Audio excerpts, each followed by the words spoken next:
তোমাদের আগের ভিডিওতে দেখিয়েছি আমি, দিদি এবং জেঠি তিনজনে চলে গেছিলাম আমাদের বাড়ির পাশেই 3-4টে বাড়ির পরেই কিন্তু জন্মাষ্টমীর অনুষ্ঠান হচ্ছে, সেইখানে ভোগ প্রসাদ গ্রহণ করতে। তার আগে সবাই বলো রাধে রাধে। তো যাই হোক বন্ধুরা, এখান থেকে আমরা চলে এসেছি কিন্তু ভোগ প্রসাদ গ্রহণ করতে। তো আজকে কি কি ভোগ প্রসাদে ছিল সেটাই তোমাদের সাথে শেয়ার করব। ফার্স্টে তো লেবু দিয়ে দিয়েছে, তার সাথে রাইস দিয়ে দিয়েছে, তারপর কচু এবং কচুর মধ্যে ছোলা দিয়ে ঘন্ট করা হয়েছিল, তো সেটা খেতেও খুব টেস্টি হয়েছিল।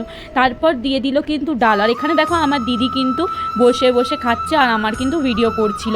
আর আমি কিন্তু ভিডিওকে আমি খুব লজ্জা পাচ্ছিলাম, কারণ আশেপাশে মানুষ তাকালে কিন্তু আমার খুব লজ্জা লাগে। তো এখান থেকে তোমরা দেখতেই পাচ্ছ, এখান থেকে ডাল এবং চিপস দিয়ে নিয়েছে। তারপর কিন্তু দিয়ে দিয়েছিল পটল সয়াবিনের তরকারি। আর গোপালের ভোগ কিন্তু খেতে হেভি টেস্টি হয়েছিল। তারপরে কিন্তু দেওয়া হয়েছিল পুষ্পান্ন, আর পুষ্পান্নটা কিন্তু খেতে হেভি টেস্টি ছিল।